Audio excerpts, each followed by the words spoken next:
மனசுக்கும் மூச்சுக்கும் தொடர்பு இருக்கு. அது எப்படி அப்படிங்கிறத ஒரு சின்ன விளக்கம். ஒரு மனிதன்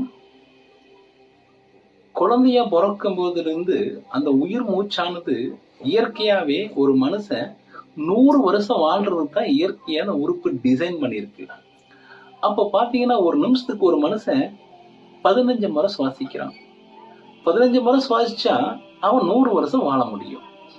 இதே இன்னைக்கு இருக்கிற சூழ்நிலையில ஒரு மனுஷன் கோபப்படுகிறான்.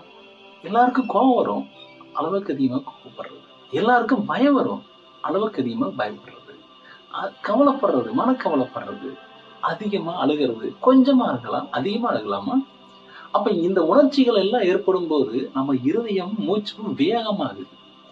பாருங்க, ஒரு மனுஷன் ஒரு 15 நிமிஷத்துக்கு ஒரு நிமிஷத்துக்கு 15 முறை சுவாசிச்சானா அது ஆரோக்கியம்னு சொன்னேன். இதே அவன் 28 முறை, ஒரு 30 முறை, 40 முறையெல்லாம் ஒரு நிமிஷத்துக்கு ஆயிருது.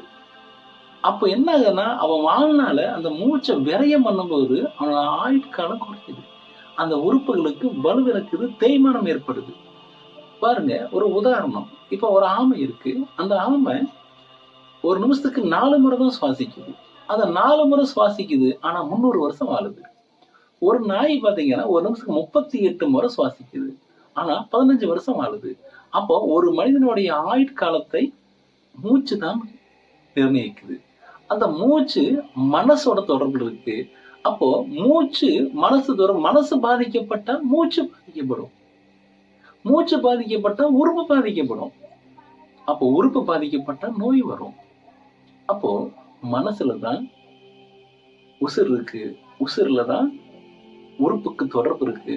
அப்போ மனசு சீரா இருந்தா நோய் வராது, ஆரோக்கிய மனிதனாக வாழலாம்.